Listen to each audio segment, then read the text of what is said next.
Alors que la France est touchée de plein fouet par le variant Omicron, Jean-Michel Blanquer a dévoilé, dimanche 2 janvier 2022, dans les colonnes du Parisien, les nouvelles mesures prises dans les établissements scolaires.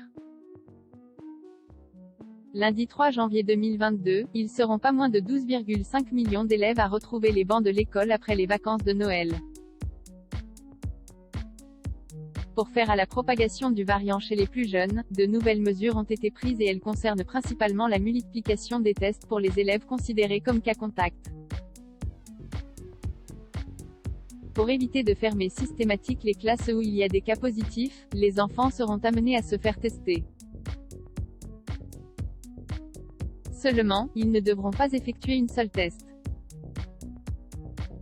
On part de ce qui se fait déjà, dès l'apparition d'un cas positif dans une classe, tous les élèves doivent faire un test antigénique ou PCR, avant un retour sur présentation d'un résultat négatif.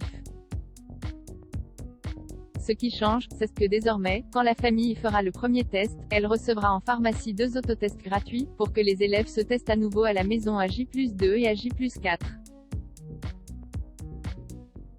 Les parents devront attester par écrit que les tests ont bien été faits et qu'ils sont négatifs, a ainsi fait savoir le ministre de l'Éducation nationale.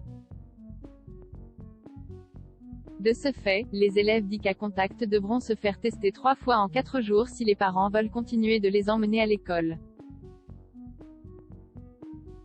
Ces tests doivent permettre de sécuriser les conditions sanitaires dans les écoles. Ces tests à plusieurs jours d'intervalle permettent de s'assurer qu'un élève qui a été négatif le premier jour ne soit pas devenu positif ultérieurement.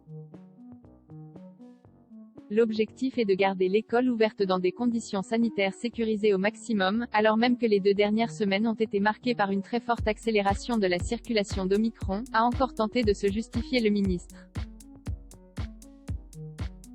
Seulement, cette nouvelle décision risque de très mal passer du côté des parents d'élèves.